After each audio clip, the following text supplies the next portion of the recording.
-71 degrees Celsius.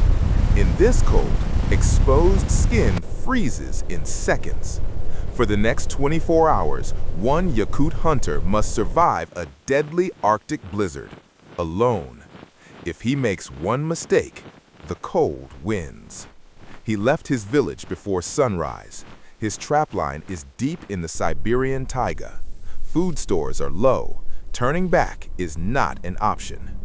Out here, hunting is not a choice, it is survival.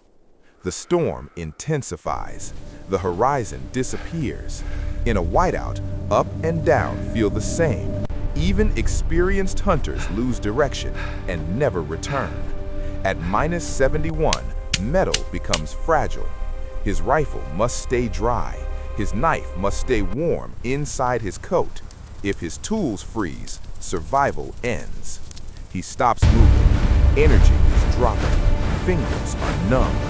In this cold, exhaustion